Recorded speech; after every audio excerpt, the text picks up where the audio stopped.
अरे विमला बहन, अब तो अपने राजेश की शादी करा दो।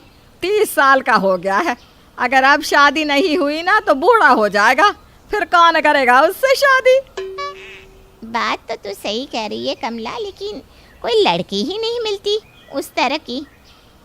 उस तरह की? अब क्या तुम्हें कोई हुस्न परी चाहिए? अरे नहीं यार, एक ऐसी लड़की जिसे सब कुछ बनाना आए, अच्छा खाना बनाकर खिला सके। अब जीवन में इतनी उम्र तक काम किया है, एक अच्छी मास्टर शेफ बहू की कामना तो कर ही सकती हूँ ना मैं। बात तो तेरी सही है। हाँ यार, आजकल की लड़कियाँ तो मानो पापा की परी हैं। अब तक 116 लड़की देख ली मैंने अपने राजेश के लिए, लेकिन एक भी लड़की ऐसी नहीं दिखी जिसे प्रॉपर खाना बनाना आता हो। तेरे लिए ना मेरे पास एक रिश्ता है, शायद ये वाली तुझे पसंद आ जाएगी। पक्का? अरे भरोसा रख बहन। अगले ही दिन कमला विमला की बताई जगह पर अपने बेटे का रिश्ता लेकर जाती है।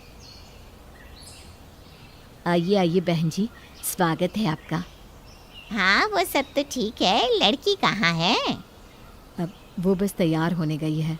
बेचारी सुबह से किचन में लगी थी, आप लोगों के लिए पकवान बना रही थी। अच्छा, वैसे बहन जी घर तो बड़ा अच्छा डेकोरेट किया है।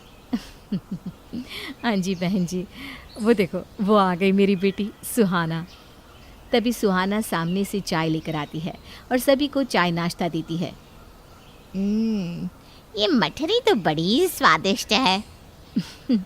हमारी सुहाना ने ही बनाई है। बताओ बेटा। हाँ आंटी जी, जो कहो सब बना लेती हूँ मैं। अच्छा, क्या क्या बना लेती हो बताओ तो। इंसान को मुर्गा, उल्लू, बेवकूफ। ये क्या बोल रही हो तुम? माफ़ करना बहन जी, वो सुहाना को थोड़ा सा मजाक करने की आदत है। अच्छा अच्छा। वैसे आंटी, इसके अलावा मैं पनीर टिक्का, पनीर मसाला, आलू पूरी, प्याज की कचौरी, तंदूर, नान और भी बहुत सारी चीज़ें बना लेती हूँ। ये सब सुनकर तो कमला के मुंह में पानी आ जाता है। वैसे ये लीजिए, ये राजभोग खाइए, मैंने अपने हाथों से बनाया है। अरे वाह, ये दिख रहा है तो बहुत टेस्टी है। लेकिन तुम इतनी जल्दी इस परीक्षा में पास नहीं होगी। तुम्हें कोरियन खाना बनाना आता है क्या? हाँ, इट्स इजी। मुझे कोरिया की हर डिश बनानी आती है। चाइनीज़, जापानीज़, अमेरिकन, थाईलैंड, हर तरह का फूड बनाना आता है मुझे। बस मुझे हुक्म दे कर दो। देखो माँ, खाने के सिवा और भी कुछ पूछ लो ना। अब क्या पूछना, सब परफेक्ट है। मुझे जैसी बहू चाहिए थी मिल गई है। बहन जी, अब तो आप बस शादी की तैयारी करो और मेरा बेटा घोड़ी चढ़कर ही आएगा अब आपके दरवाजे। फिर सभी वहाँ से चले जाते हैं। वैसे माँ, आपकी पसंद है बड़ी मस्त, कितनी क्यूट है ना सुहाना। ऊपर से उसके हाथों में तो स्वयं अन्नपूर्णा माता का वास है। हाँ माँ। कुछ दिनों बाद राजेश घोड़ी चढ़कर जाता है सुहाना के घर और उससे शादी करके डोली में विदा करके घर ले आता है। आओ आओ बहू, तुम्हारे नए घर में तुम्हारा स्वागत है। फिर सास बड़ी ही धूमधाम से सुहाना का वेलकम करती है। वही रात के समय, ये लीजिए दूध पी लीजिए। ये भी तुमने बनाया है क्या? नहीं, ये मैंने नहीं बनाया, मैं तो खाना कल से बनाऊंगी। हाँ, आज तो सिर्फ मूड बनाएंगे मेरी जान। आ जाओ। अगली सुबह, बहू, अरे बहू कहाँ है? अभी तक उठी नहीं क्या? अरे यार, माँ जी कब से आवाज़ लगा रही है, मुझसे तो ये साड़ी पहनी भी नहीं जा रही। लाओ मैं हेल्प कर देता हूँ। फिर राजेश सुहाना को साड़ी पहनाता है और सुहाना जल्दी से सास के पास आती है। कितनी देर लगा दी बहू। अच्छा सुन, आज तेरी पहली रसोई है तो खाना अच्छे से बनाना। जी माँ जी। फिर सुहाना ढेर सारे तरह तरह के व्यंजन बनाती है और सभी खुशी से खाते हैं और सुहाना को शगुन देते हैं। वहीं अगले दिन, देख बहू, अब मैं बूढ़ी हो रही हूँ तो मैं चाहती हूँ जितनी जल्दी हो सके तो घर के सारे काम संभाल ले। अच्छा, मैं मंदिर जा रही हूँ, तब तक पूरा घर अच्छे से साफ कर देना। हाँ ठीक है माँ जी। फिर सुहाना पूरे घर में बाल्टी से पानी डाल डालकर झाड़ू से घर धोने लगती है, जिस कारण घर में रखा फर्नीचर भीग जाता है। और जब सास घर आती है, बहू, ये क्या हाल बना रखा है तूने घर का? पूरे घर में पानी पानी, मानो बाढ़ आ गई हो। माँ जी आप ही ने तो कहा था पूरा घर साफ करके चमका देना। अब बिना पानी से धोए कोई चीज़ थोड़ी ना चमकती है। बुड़बक, मैंने घर में झाड़ू पोछा करके घर चमकाने को कहा था, यो पानी फेरने को नहीं। माफ़ करना माँ जी।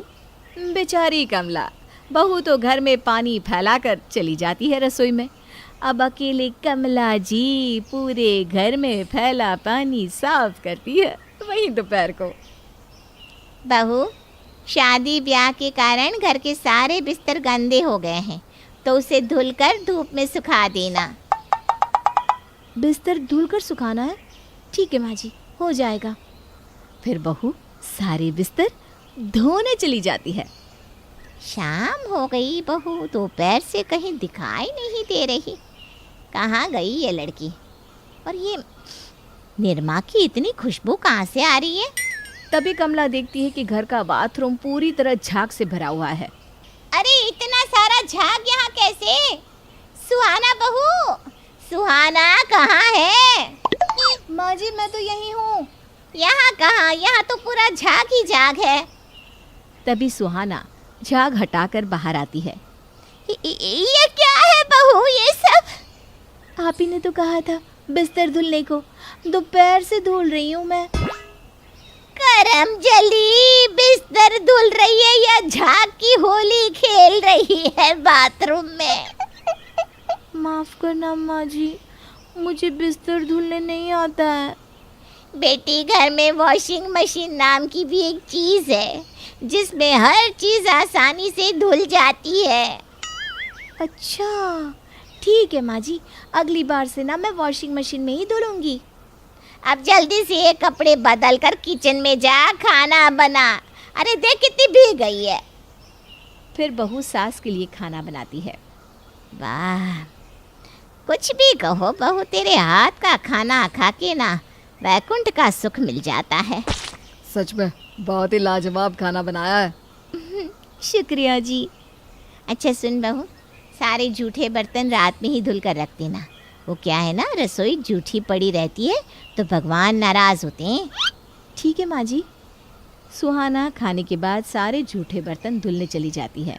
तभी वॉशिंग मशीन से कुछ खड़खड़ाने की आवाज़ आती है और वॉशिंग मशीन ब्लास्ट हो जाता है। क्या हुआ? क्या हुआ?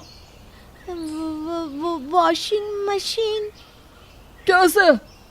माँ जी ने कहा था ना कि जूठे बर्तन धुलकर सोने जाना, तो मैंने सारे बर्तन वॉशिंग मशीन में धुलने के लिए डाल दिए, पर ये हो गया।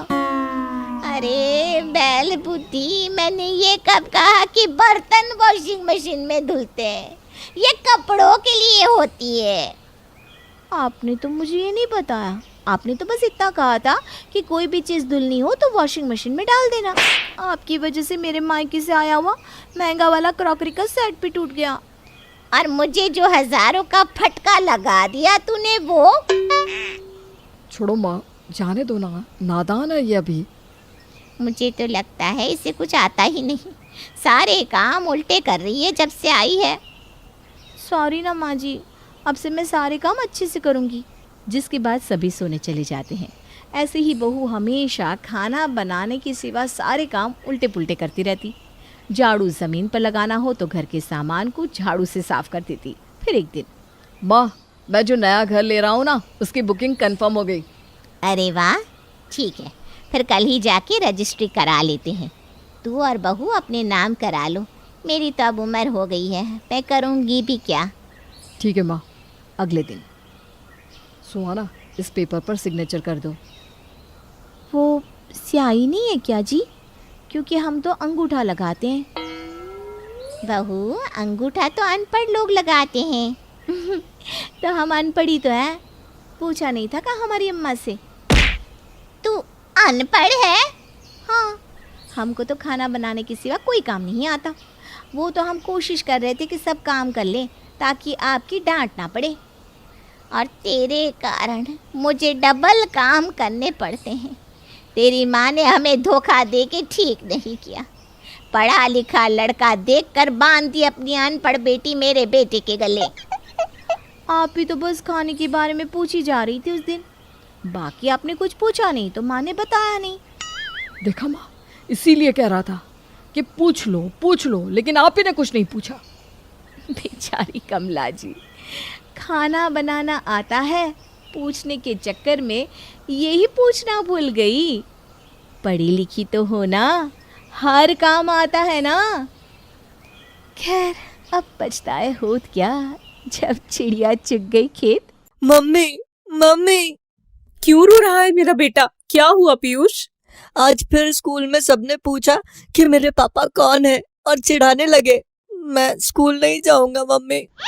बेटा, मोहल्ले के बच्चे भी चिढ़ाते हैं, ट्यूशन के बच्चे भी। तेरे पापा ने हमारे ऊपर जो कलंक लगाया है वो सबको दिखेगा ही, और लोग तो बोलेंगे ही। हम रोज तो नहीं रो सकते ना। नहीं रो सकते, पर पापा के पास तो जा सकते हैं, है ना? मैं जाऊंगा। बताओ कौन है मेरे पापा? तेरे पापा जिंदा भी हो तो उनको मरा ही समझ बेटा। उनको तेरी या मेरी फिक्र होती तो तेरे पैदा होते ही कहीं चले नहीं जाते। मम्मी। बेटा रो मत, मैं हूं ना तेरे साथ। मैं कभी तुझे छोड़ के नहीं जाऊंगी। ऑफिस में कॉफी पीते हुए पीयूष को न जाने क्यों ये 15 साल पहले का किस्सा याद आ गया, जिसकी वजह से वो उदास हो गया। बचपन के घाव वक्त भी ठीक से भर नहीं पाता। रात को जब पीयूष घर पहुंचा तो माँ समझ गई कि कुछ गड़बड़ है। बॉस ने डांटा क्या? आपका लाडला ऐसा काम ही नहीं करता है कि कोई डांट दे उसको, और मुझे डांट खाने की आदत है ही नहीं। आपने इतने प्यार से पाला है। हाँ, पापा होते तो शायद मुझे पता होता कि डांट क्या होती। तू फिर अपने भूतकाल के भूत से बात करने लगा। भूल जा बेटा, अब हम बहुत आगे आ गए हैं वहां से। मुझे उनका नाम तो बताओ, है कौन वो आदमी जिसने आपका इस्तेमाल किया और मेरा पूरा बचपन खराब कर दिया?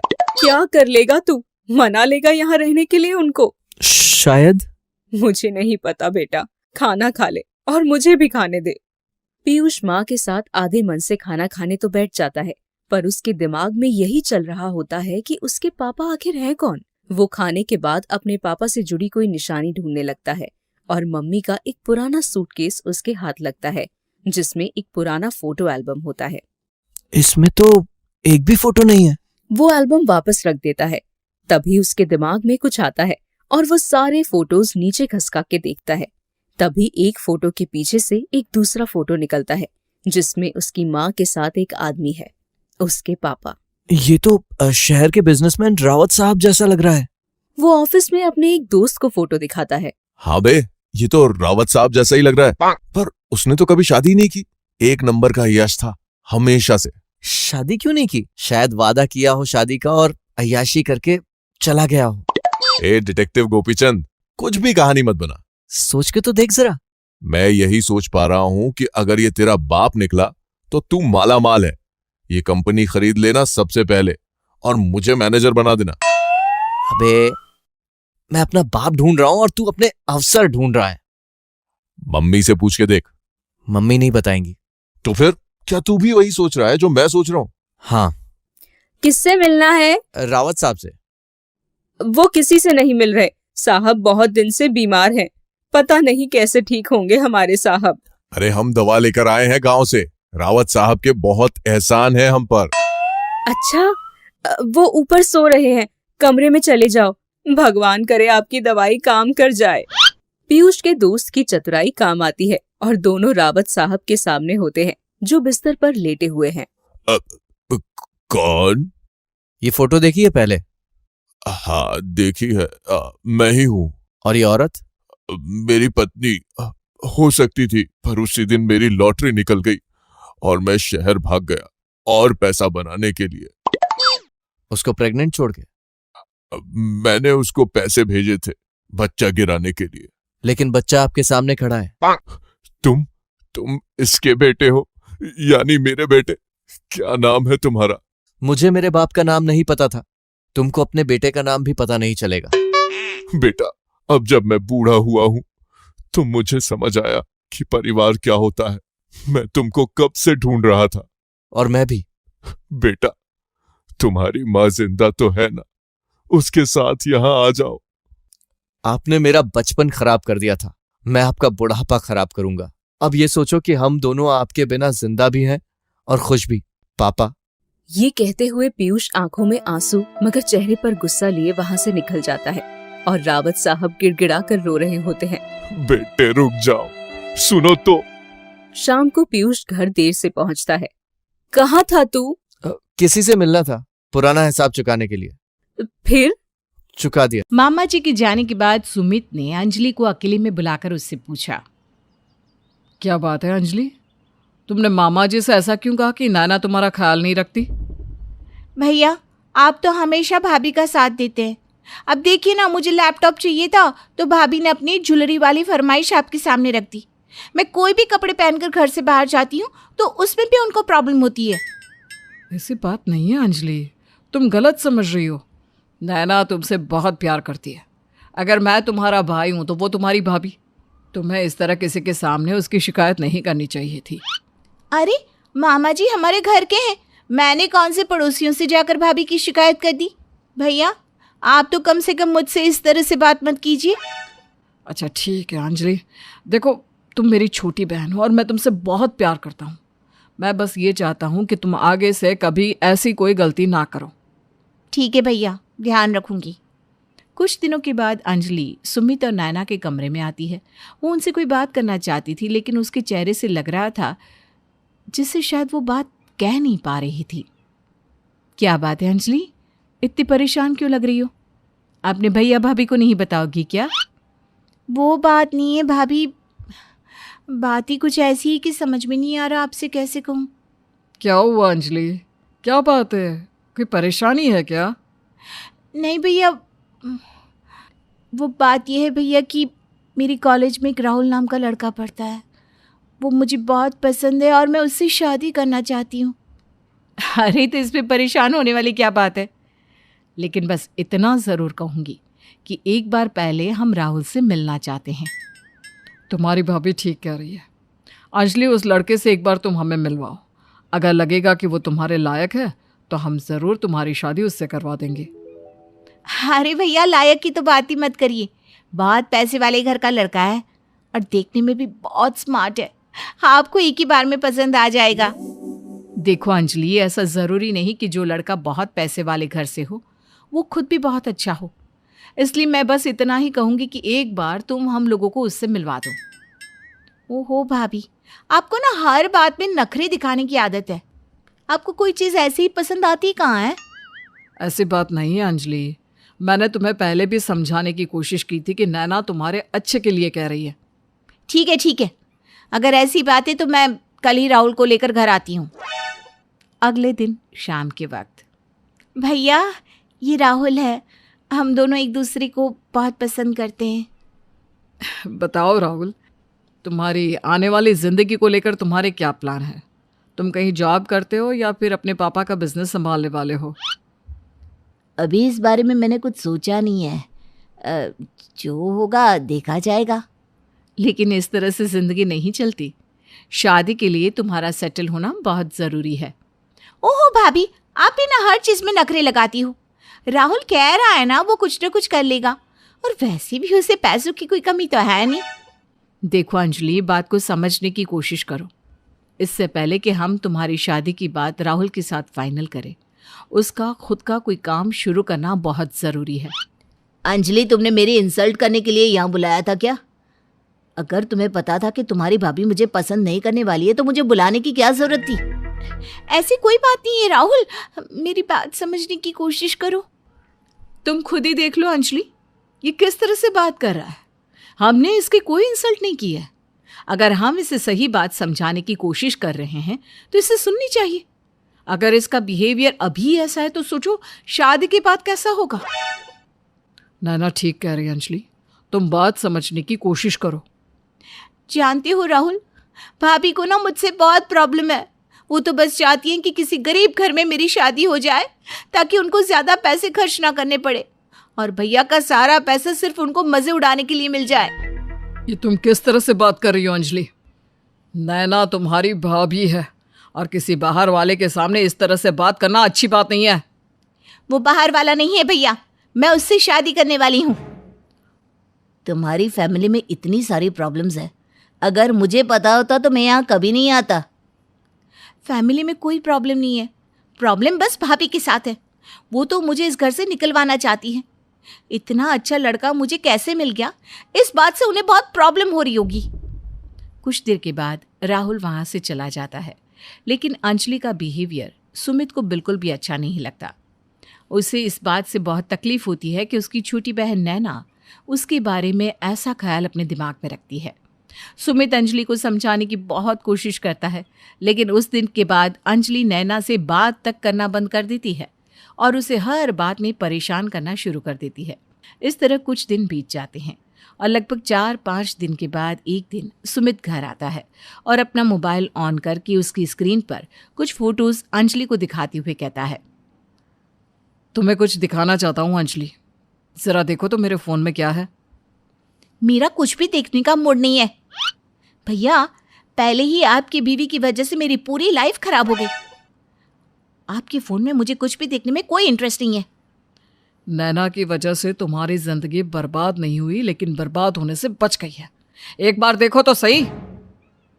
मैं जानती हूँ अंजलि, तुम्हारे साथ जो कुछ भी हुआ तुम उसके लिए मुझे जिम्मेदार समझती हो, लेकिन मैंने जो किया तुम्हारे भले के लिए किया, और इस बात का सबूत तुम्हारे भैया के फ़ोन में एक बार देख तो लो।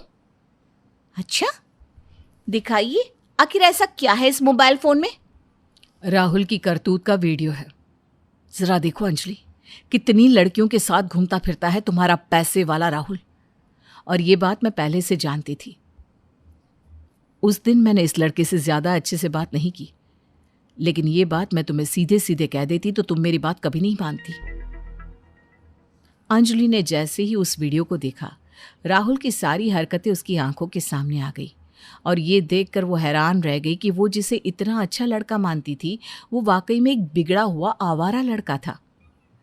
देखो अंजलि, तुम्हें लगता था कि नैना तुम्हारी शादी किसी गरीब और बेकार लड़के से करवाना चाहती है, लेकिन अगर तुम्हारी शादी इस अमीर लड़के से हो जाती ना, तो तुम्हारी पूरी जिंदगी बुरी तरह से खराब हो जाती। आप सही कह रहे हो भैया, मैंने अनजाने में सबके सामने भाभी की कितनी बार बेइज्जती कर दी। मैंने उनके साथ बहुत गलत किया। भाभी मुझे प्लीज़ माफ़ कर दीजिए। तुम्हें माफ़ी मांगने की कोई ज़रूरत नहीं है अंजलि, बस तुम्हें ये समझने की ज़रूरत है कि मैं तुम्हारी दुश्मन नहीं हूँ। हाँ, मैं कभी कभी तुम्हारे भैया से अपने लिए कुछ चीज़ों की फरमाइश कर देती हूँ, लेकिन तुम्हारे लिए कभी कोई चीज़ ना आए ऐसा मेरा कोई इरादा नहीं होता। मैं समझ गई हूँ, और आगे से मैं कभी ऐसा कोई काम नहीं करूँगी जिसकी वजह से आपका या भैया का दिल दुखे।